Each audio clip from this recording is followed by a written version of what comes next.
Mga malalaking boxers na ito mga kaibigan. Mga gago ito mga kaibigan. Nagmumula pa ito sa iba't ibang barangay. Tingnan natin. Okay. First round. Itong red corner, Mr. Buenavista versus blue corner, Mr. Farito. Ito ang ating mga boxers. Sigurado dayo ito kasi wala ito dito sa Purok City. Ay nako, first round pa lang nakakita na tayo ng malakas na suntok. Dako, ginarado lang sila. Sabi pa ng ating mga DJs, di ating maririnig minsan, sabi nila, mas maayo pa nga mahulog ka sa puno sa langka kaysa mahulog ka sa tao na hindi ka maan magpalangga. Uy, nako, yung mga sabi ng mga DJs.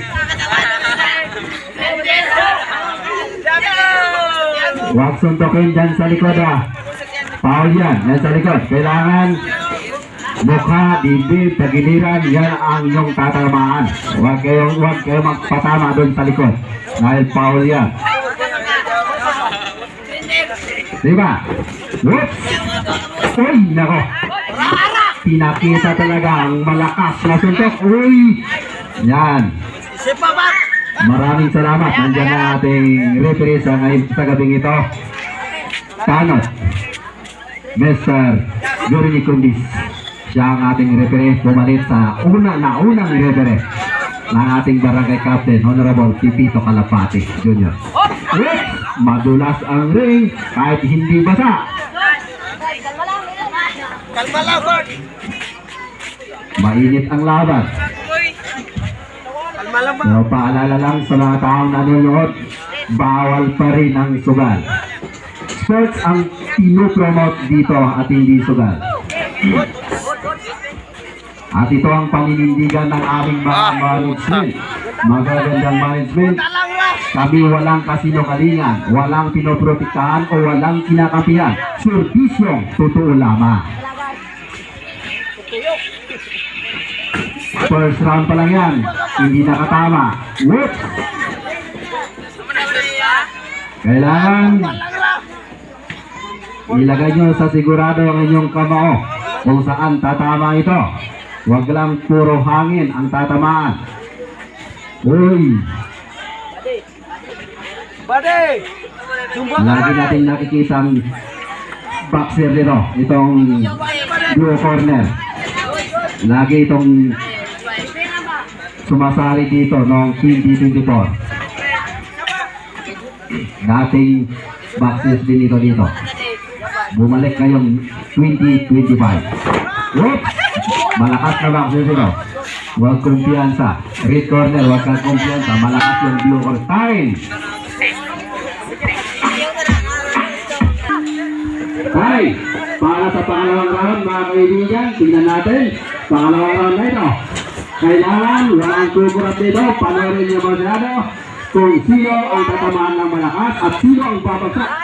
Dahil parang sa tingin ko may babagsak dito. Dahil puro mga malalakas na boxers. Yan. Kaso lang hindi makatama. Ang lakas talaga. Pero hindi makatama. Pag makatama yan, mabagsak talaga. Yan. Sabi ko naman. Untik na. Untik na. Kailangan maingat ka talaga dyan. Maingat ka dyan.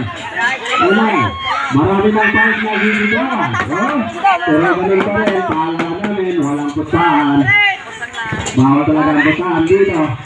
Whoops. Diba? Lakas. Lakas. Sayang lang. Ang gasolina ng iyong motor sa pag-akyat dito. Malayo ka naman. Pag hindi nyo ay mapanalo ang laban. Kailangan mapanalo nyo ang laban. Para hindi matatayang ang gasolina ng motor galing pa sa bayan ng Libungan. Diba? Kailangan meron ang guard trick. Uppercut. Yan. Diba? Pero tigil natin nitong red corner. Jab lang, jab. Ito lang subukan ang lakas ng blue corner. Malakas. Malakas. Oops. Tanggal ang mouthpiece. Nasa reach ko na dyan na mouthpiece. Huwag niya daw nakisusuot. Sabi niya, tanggal na. Bawal, sabi niya, mas komportable ako walang mouthpiece. Uy, naka. Nahihirapan dito mo. Malakas talaga. Sino ba? Kailangan mayroong palawa. Pag nakatama na kanya, palawakan mo. Ayan. Uy, nako. Hirap rin. Magaling din. Sa tingin ko, magaling dito ang red corner. Magaling. Palaban. Palaban. Hindi sa basta-bastang susuko. Ito ang red corner. Magaling dito ang boxer. Maliit siya konti. Medyo malaki itong blue corner. Kaya niyang tigilan.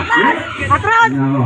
Medyo maliit daw blue corner. Palaban. Ganyan ang mga boxer. Kailangan palaban talaga. Mayroon kang tapang. Istrita na yun! Galing, technique, yan ang kailangan dyan sa isang boxer. Kapag umakyat ka ng ring. Lagot! Uy, Balik ka, balik ka! Dako, grabe yan. apa? Balik ka ba? Pangalawang round pa lang yan mga kaibigan. May isang round pang natitira. Bago ako, marunong na umiwas itong red corner. Yan! Nakikinig na siya sa turo ng kanyang coach. Magwalwas magpatama. Kung saan siya iiwas. Sabi niya, alam na niya. Sabi niya, mayroon pang isang round. Babawi ako mamaya sa last round. Tay! Yan, magaling. Magaling na mga bak. Magawakan! Okay, nasa last round na tayo. Mayroon pa akong iwetan dito. Nakanais natin. Mayroon akong nakikita dito. Ang guro, officer ng Makabasa Elementary. Walang iba kundi si Sir John Ricabastante. Sir, welcome dito. Maraming salamat sa iyong panonood dito. Ako sa rin teacher. Na nakikita ko dito doon sa Gado, National School. Walang iba kundi si Sir Raymond Mr. Lina. Maraming salamat sa inyo, Sir. Maraming salamat. Yan! Amak ka! Oh! Uy! Yan! Nasa mga mga kaibigan! Hindi mo, una ron! Last round na yan. Tama, una! Mayroon tayong main event mamaya. Tingnan natin. Mas magaling pa dito ang ating main event na makikita mamaya. At sa susunod na Sabado, makikita nyo ang mga magagaling na boxers. Babalik kayo dito sa susunod na Sabado. Yan! Yan! Okay. Ginamit na talaga ang tulo ng red corner. Kung paano na mahihirapan din itong blue corner. Hindi na makapasok masyado itong blue corner. Hindi na makapatama. Dahil marunong na umiwas itong red corner. Yan! Yan! Magaling itong red corner. Nakikita ko. Nahi! At dito rin, nakikita ko rin ang ating libro ng PNP, Philippine National Police. Nandito rin, nakikita ko si Ma'am Rinalyn. Maraming salamat din ma'am, nandito ka rin. At nandito rin, ang mayroon din tayong EFP dito, Armed Forces of the Philippines, si Sir Ingel, nandito rin. Maraming salamat din sa inyo. Mayroon tayong mga batas nandito na mundo sa gabi nito. Grade, alum ma. Last round na yan, mga kaibigan. Jump straight ba, jump straight. Kunting oras na lang. Good. Aabutin na Bakit dito. ng time. Malalaman na natin kung sino ang mas maraming puntos dahil walang bumagsak eh. Waswas. Walang sumuko sa laban nito. Mapalaban ang ating boxer sa gabi nito. Yan. Nakakaramdam ng pagod itong blue corner kahit medyo may kalakihan siya. Medyo malaki siya sa red corner. Marunong umiwas itong red corner. Uy, hindi na natin malaman kung sino ang lamang. Oops, ganyan. Uy, nako. Yan. Parang ang red corner ng sumusunod sa blue. Tatlo. Isa lang. Red corner na ang lumalapit sa blue. Nice. Balik ka. Balik ka ba? Mayroon man lamang dito. Isang Punta. Take it. Hangin, energy. Ang gilid ko, kailangan yan. Time! Nako, walang sumuko sa laban na ito. Dito ata kayo dyan.